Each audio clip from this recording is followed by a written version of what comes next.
Bonjour à tous. Aligner les IA avec nos valeurs, réfléchir à la sécurisation de l'usage des intelligences artificielles, créer une filière européenne à la croisée de la recherche, de l'industrie, de la régulation. C'était tout l'objet d'un colloque organisé fin 2025 par la sénatrice Vanina Paoli-Gagin. S'en est suivi le dépôt d'une proposition de résolution européenne pour mettre vraiment ce sujet dans les débats au niveau de l'Europe. Et puis, depuis, la sénatrice de l'Aube s'est vue confier une mission par le Premier ministre sur ce sujet de l'alignement de l'IA.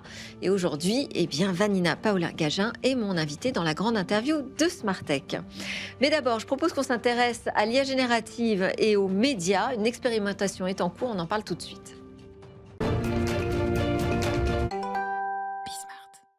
Olivier Abécassis est le nouveau directeur général de Quant depuis son rachat par Octave Klaba. C'était en 2023, soit 10 ans après son lancement et l'ambition de devenir une alternative au moteur de recherche américain. Alors le projet a connu beaucoup de déconvenues. Est-ce que l'ambition est toujours la même, Olivier ? Bonjour. Alors effectivement, l'ambition a un peu changé. Je pense que vouloir être une alternative à Google et mesurer cette taille-là n'a pas de sens et je crois est une promesse qu'on ne peut pas atteindre. À l'inverse, avoir un marché de la recherche en ligne où il n'y a qu'un acteur dominant et pas d'autres alternatives proposées ne fait pas de sens. Et notamment compte tenu du fait que certains utilisateurs soit ont une approche où ils veulent contribuer, c'est le modèle Ecosia ou le modèle Lilo qui fait partie de Quant maintenant, en reversant une partie des revenus publicitaires à des associations ou à des causes écologiques pour Ecosia, soit en fait l'utilisateur veut que ses données personnelles restent de son côté, ne soient pas exploitées et ne génèrent pas de profit publicitaire. Et c'est ça le modèle de Quant. Et ça, ce modèle-là, il est pérenne, il doit être développé et il répond effectivement à un besoin des consommateurs. Alors, ce monde de la recherche sur le web a quand même pas mal été bousculé avec l'arrivée des IA génératives. Qu'est-ce que ça change pour le moteur de recherche français ? Vous avez raison, c'est une vraie opportunité. Parce que là où on a connu depuis 20 ans finalement des résultats de recherche qui étaient une liste de 10 liens bleus pour lesquels 70% des gens cliquent sur les 3 premiers, on a désormais une possibilité d'avoir plusieurs formes de cette recherche et d'avoir des réponses et un accompagnement de l'utilisateur qui fait qu'il trouve l'information plus rapidement, plus efficacement. Et effectivement, l'IA générative nous a permis, nous, de développer sur notre site effectivement un module qui va vous donner une réponse quand vous voulez rapidement accéder à la question et avoir un niveau de détail qui va être progressif en fonction de votre navigation. Alors, c'est aussi ce qu'on retrouve sur les autres moteurs de recherche, on est d'accord ? On est d'accord. En quoi ça constitue une opportunité ? Est-ce que vous pensez que ce marché de la recherche en ligne peut être vraiment chahuté et générer de nouvelles positions ?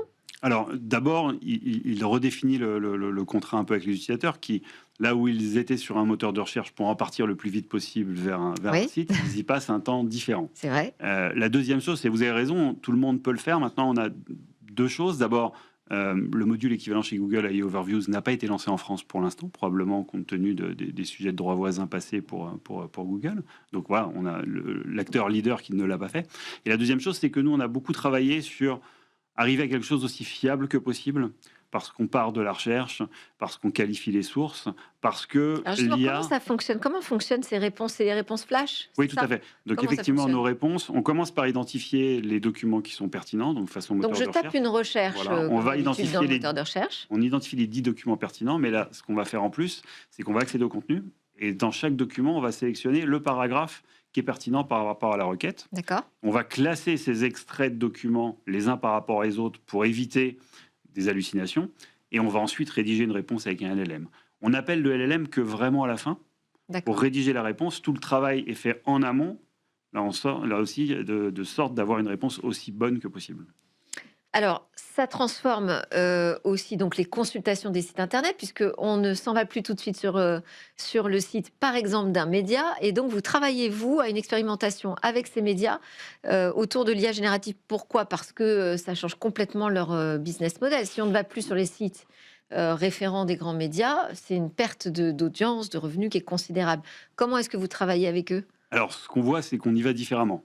On n'y va plus pour un passage furtif qui était juste chercher une réponse, on y va toujours pour faire du fond, parce qu'on ne peut pas remplacer un article de fond en 3 lignes de résumé. Mm. Ceci dit, il est vrai que j'ai pris conscience que les médias étaient extrêmement préoccupés par cela. Et donc, quand on a négocié nos accords de droit voisin l'an dernier, je me suis dit que c'était le moment pour aborder ce sujet-là et aborder de façon constructive et transparente. Et donc, on a proposé à tous les éditeurs de presse ou médias qui le souhaitaient de venir se joindre à nous pour qu'on leur explique, comme je l'ai fait tout à l'heure sommairement, exactement comment ça marche, comment on choisit le contenu, quelles règles on met pour que ce contenu soit pris de façon homogène, qu'on ne prenne pas un bout de phrase pour l'interpréter comme il ne faut pas, qu'on travaille ensuite sur comment les sources sont présentées, parce qu'on est convaincu chez Quant que la source crédibilise l'IA et que pour avoir une réponse fiable, il faut une source fiable, puisque l'IA n'est pas magique et donc si vous lui donnez en entrée quelque chose qui est approximatif, elle sortira quelque chose d'approximatif ou de faux. Et donc, on s'est dit, on va travailler ensemble sur ce modèle, on ouvre le capot, on vous montre comment ça fonctionne, comment votre contenu est utilisé, et on va travailler ensemble à un modèle économique. Est-ce qu'aujourd'hui, il n'y a pas besoin d'avoir d'autorisation de leur part pour utiliser leur contenu, en faire des résumés à travers des LLM? Il y a des positions juridiques différentes de part et d'autre. Ouais. Je crois qu'on est un peu dans le flou. Ouais, nous, notre conviction chez Quant, c'est que le contenu a une valeur, voilà, qui est proportionnelle évidemment à l'usage qui en est fait, mais il faut qu'on trouve un modèle vertueux. Et il est inutile de passer en force comme ça s'est fait dans le passé. Et il faut que ça passe par la négociation et par la transparence. Je pense que ce qui est intéressant, c'est que l'éditeur... En fait, vous voulez faire des médias des alliés? Oui, mais parce que... Contrairement aux autres grandes plateformes numériques qui sont vraiment sur un rapport de force. Oui, parce que, une fois encore, c'est la clé d'une IA fiable.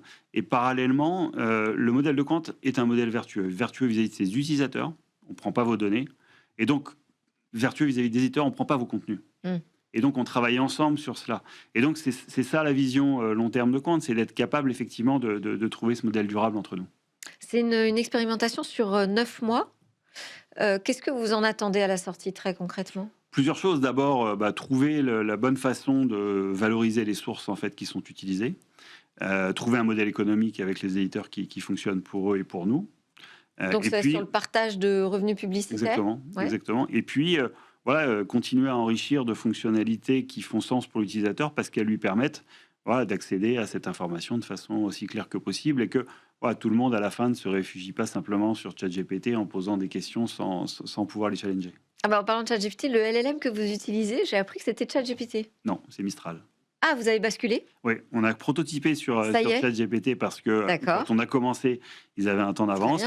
Et quand on est souverain, on a basculé sur Mistral. Donc, plus de dépendance à OpenAI, vous nous dites, et plus de dépendance à Bing non plus sur la partie recherche. Donc ça, c'est quasiment fini. Microsoft, Bing. Tout à fait. On a développé notre propre technologie depuis la reprise par Octave, qu'on a d'ailleurs co-développé avec Ecosia, puisqu'on a fondé une entreprise commune. Aujourd'hui... Ecosia qui est un moteur de recherche allemand. Tout à fait, mais qui est aussi présent en France, et dont le principe est de reverser... On les a reçus d'ailleurs dans Smartech. De reverser une partie de ses revenus publicitaires pour planter les arbres. Et effectivement, on développe cette technologie, et le but, c'est que en France et en Allemagne, on soit quasiment indépendant à la fin de l'année. D'accord, d'ici la fin de cette année, là, 2026. J'ai employé le mot revenu.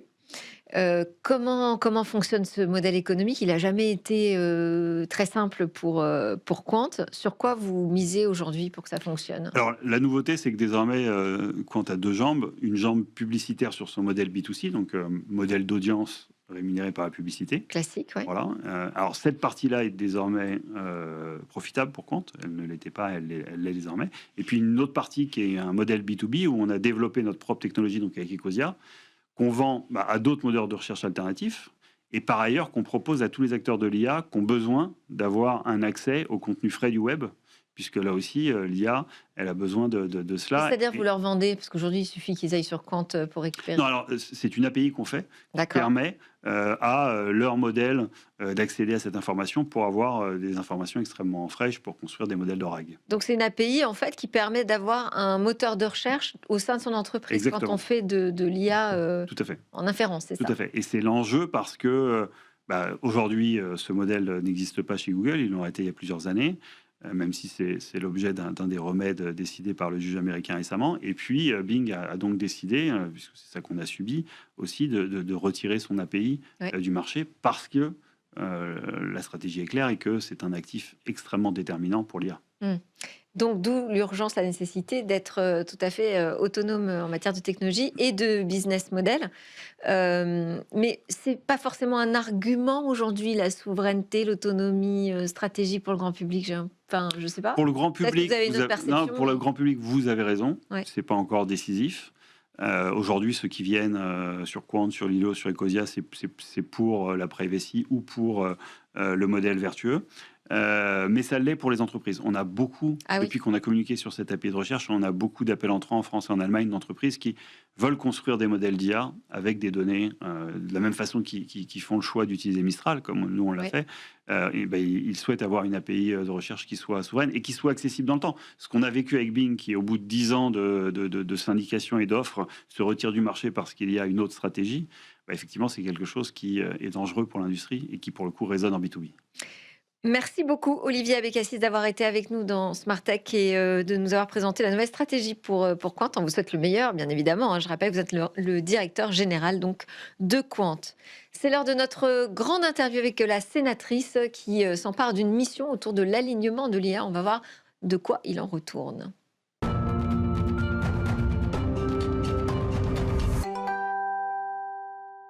L'IA va changer nos vies en modifiant la façon dont on travaille, on apprend, on innove. Ceci est positif sous réserve que les systèmes d'IA agissent conformément aux intentions de leurs concepteurs et à nos valeurs humaines. Je cite les mots de mon invitée aujourd'hui dans Smart Tech, Madame la sénatrice Vanina Paoli-Gagin. Bonjour. Bonjour. Merci beaucoup d'être avec nous. À la suite donc d'un colloque que vous avez organisé fin 2025, le Premier ministre Sébastien Lecornu vous a confié une mission auprès de la ministre du Numérique et de l'IA, Madame Anne Le Hénanf, sur ce sujet de l'alignement de l'IA, des systèmes d'intelligence artificielle. Qu'est-ce qu'on appelle l'alignement ?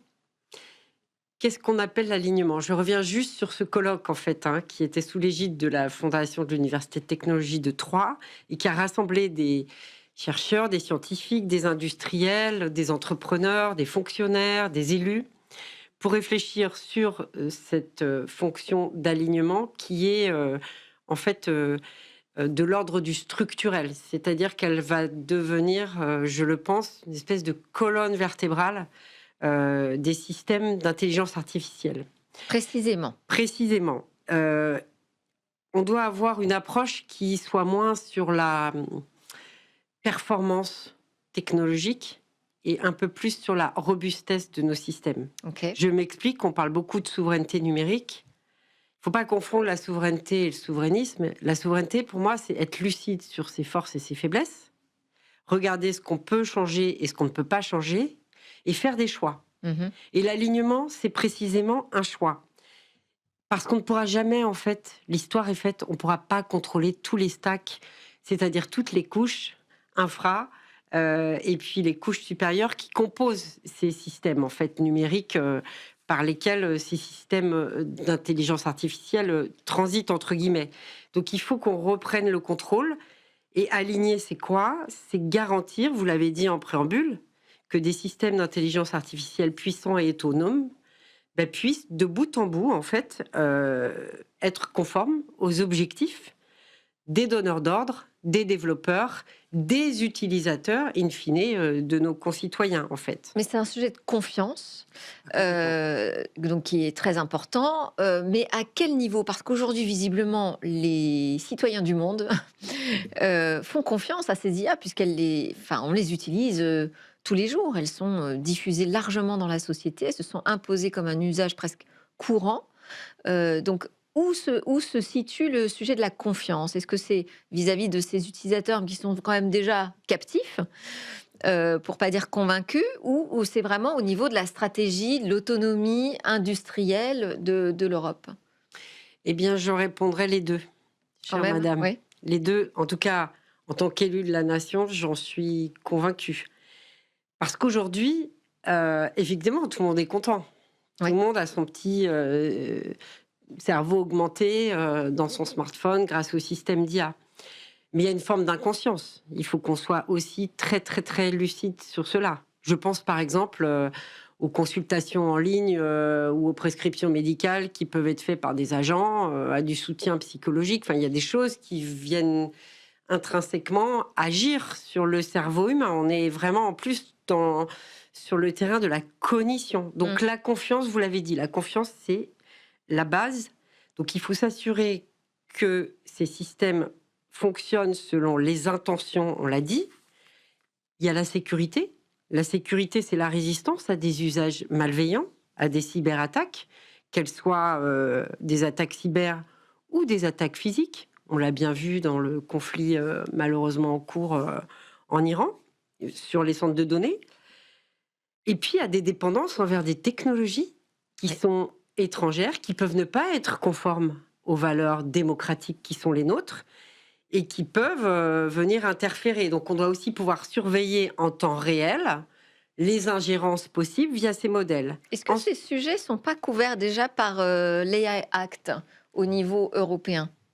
Alors, vous avez raison, c'est un des objectifs de l'AI Act, sauf qu'il faut qu'on aille, entre guillemets, plus loin, parce qu'il faut aussi qu'on ait des sujets de durabilité, c'est-à-dire garantir que ces modèles soient adoptés par les citoyens en connaissance de cause, et non pas de manière un peu aveugle, puisque la technologie est venue dans la poche des gens avant même que le législateur ne s'en empare et que qu'on des industriels... les risques. Exactement, aussi, qu'on évalue les risques, c'est tout à fait juste. Et puis aussi une exigence en termes de sobriété, de décarbonation, etc. Et enfin, et c'est le point crucial, et l'IA Act déflore cela, mais il faut qu'on aille plus loin pour en faire finalement des standards industriels, ça c'est ma conviction, c'est l'explicabilité. Il faut que ces modèles soient, alors en anglais on dit safe by design, c'est-à-dire sécurisés par conception, dès leur conception, et interprétables. On doit pouvoir dire à l'utilisateur final, en désossant de bout en bout, comment on explique le raisonnement, comment on quantifie l'incertitude, comment on s'assure que les données ont été nettoyées, qu'il n'y a pas de biais liés au genre, à l'origine ethnique, etc., etc. Et pour reprendre ce que vous disiez, qui est très juste, l'assurabilité. Oui. Et ça m'intéressait de rebondir sur la question des biais, parce que ce qui est intéressant aussi dans votre mission et votre approche, c'est que l'idée de l'autonomie stratégique, c'est pas qu'un sujet économique, c'est aussi un sujet culturel. Et c'est pour ça que vous dites qu'il faut qu'on soutienne cet écosystème aussi européen. Qu'est-ce qu'il représente aujourd'hui, l'écosystème de la sécurité ou de l'alignement de l'IA en Europe? Est-ce qu'on a déjà des acteurs fortement positionnés? Alors oui, je sais que la mission fait partie du travail. Donc je ne vais pas, comment dire, préempter les conclusions de la mission, mais l'objectif de cette mission, moi je veux pas faire un rapport de plus, il y en a beaucoup. Donc déjà, on va se nourrir de tout l'existant. Mais l'objectif, c'est déjà de faire une recension, un inventaire, une cartographie, d'accord, des acteurs, publics, privés, civils, militaires, industriels, etc., etc., pour voir quelles sont ces zones de fragilité, de dépendance, d'excellence, parce qu'on en a de nombreuses, et puis ensuite s'intéresser au cas d'usage de systèmes qui, de bout en bout, remplissent les 4 impératifs que j'ai cités précédemment. Vous pouvez nous les rappeler, les 4? Les 4, c'est la confiance, la sécurité, la durabilité et l'explicabilité. Ok. Voilà. Aujourd'hui, donc, vous allez effectivement recenser les initiatives qui existent déjà, et vous l'avez dit, les excellences qu'on a en France et en Europe, ou que en France sur votre... Non, en France et en Europe. Ce travail, il existe aussi aux États-Unis. Vous avez commencé à percevoir les différences peut-être d'approche entre l'alignement version américaine, par exemple, ou chinoise, et l'alignement européen. Quel serait l'alignement à l'européenne?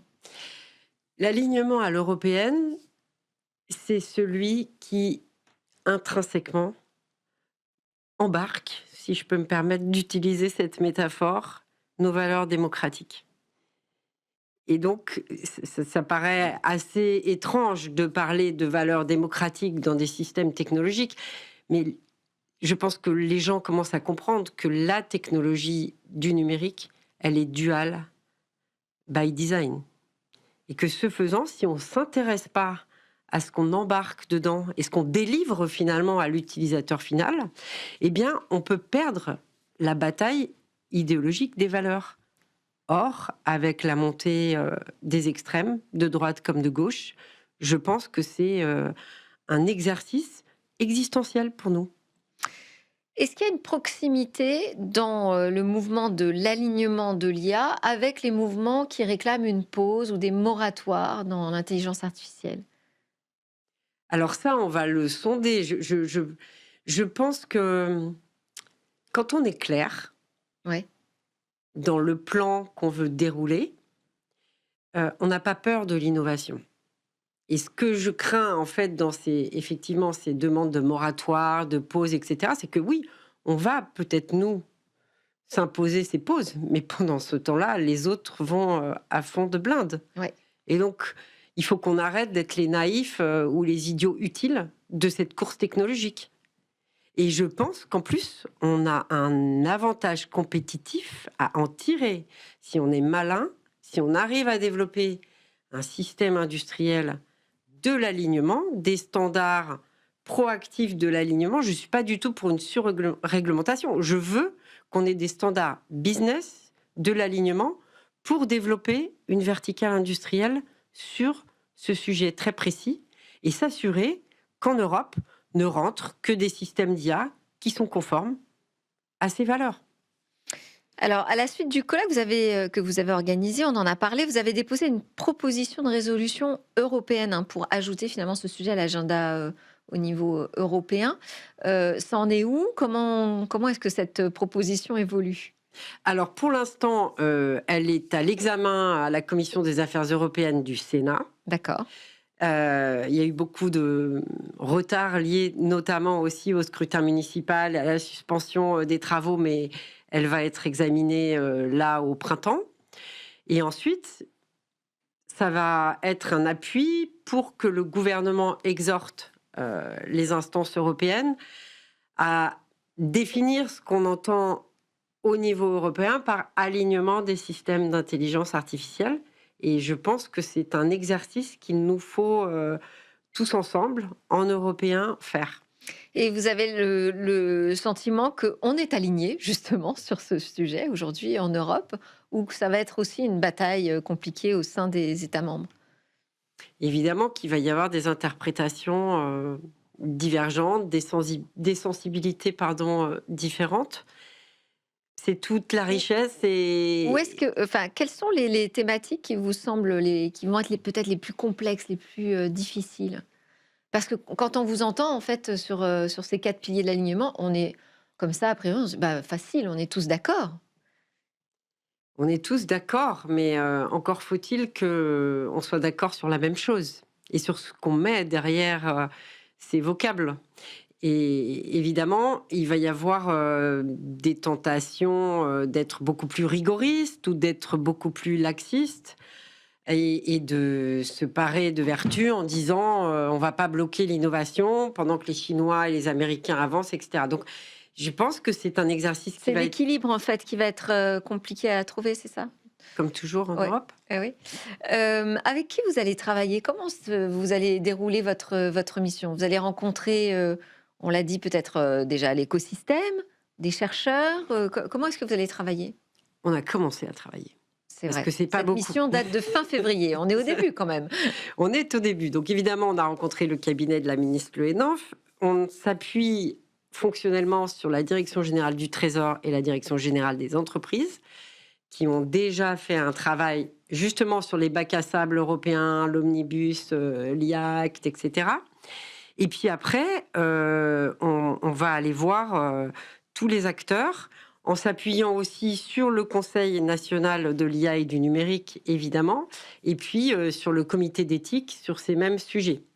Et puis, on va compiler tout ce qui a pu être écrit scientifiquement, les papiers de recherche, etc., sur ce sujet précis de l'alignement, et aller voir des industriels qui, d'ores et déjà, mettent en application des systèmes d'IA alignés, que ce soit dans le civil ou dans le militaire, je pense à l'AMIAD, etc., Ouais. qui est en prise sur ces sujets.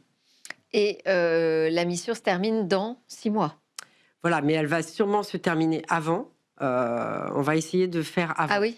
On va essayer de faire avant. Ben oui, parce qu'il y a un renouvellement sénatorial au mois de septembre D'accord. qui m'embarque aussi. Donc voilà, mais on va essayer. Ça va permettre d'accélérer le sujet, Exactement. finalement. Exactement. C'est une bonne motivation. Merci beaucoup, Madame la sénatrice. Vanina Paoli-Gagin était avec nous, notre grande invitée aujourd'hui dans Smart Tech pour nous parler de sa mission sur l'alignement de l'IA. Merci à tous de nous suivre. J'ai grand plaisir de présenter et de vous proposer Smart Tech sur la chaîne Bismart. Cette émission est préparée avec Émilie Roche et les équipes de Bismart à la réalisation. Je vous dis à très vite pour de nouvelles discussions sur la tech.